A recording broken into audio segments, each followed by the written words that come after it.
In this first operation, we're going to face off the part. Before we do that, I'm going to set my color to something that I can see so that when the toolpath is drawn, we can see it against our model.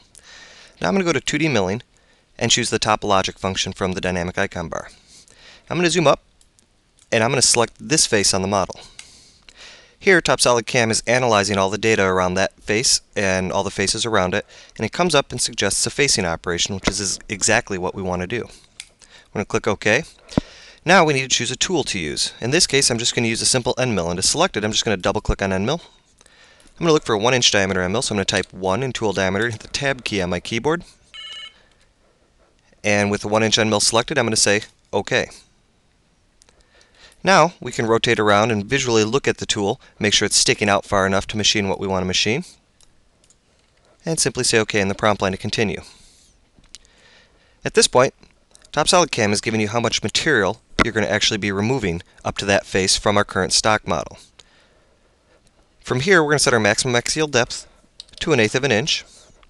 We're going to set our bottom stock to leave to 20 thousandths and our island stock to leave to 20 thousandths. Next, I'm going to go into my machining method and switch to successive contouring.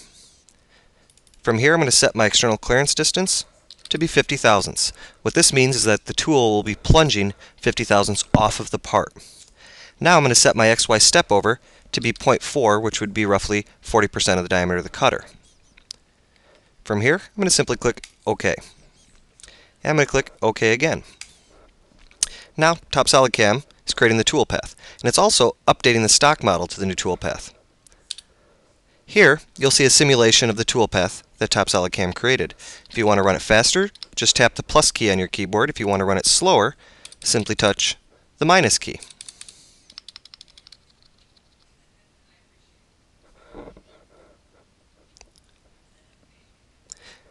If you want to stop the simulation, you can simply hit Escape.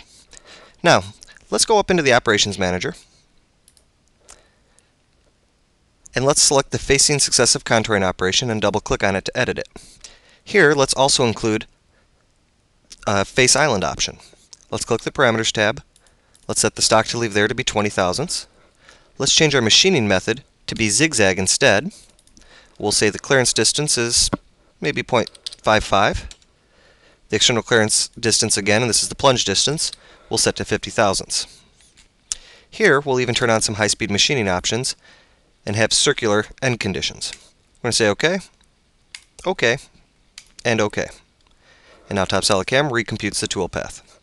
If we click on the little eyeball in the Operations Manager, it'll turn on visually the toolpath. And here you can see the facing operation that's been added to the top of this part.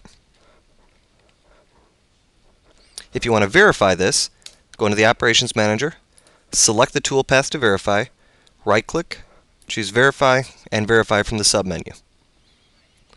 Now, just hit the little play button, and you can watch the verification of the toolpath. During Verify, if you want to rotate, you can rotate using the normal rotate function of TopSolid'Cam and TopSolid, which is Control and left mouse button. To exit out of Verify, simply click this icon here.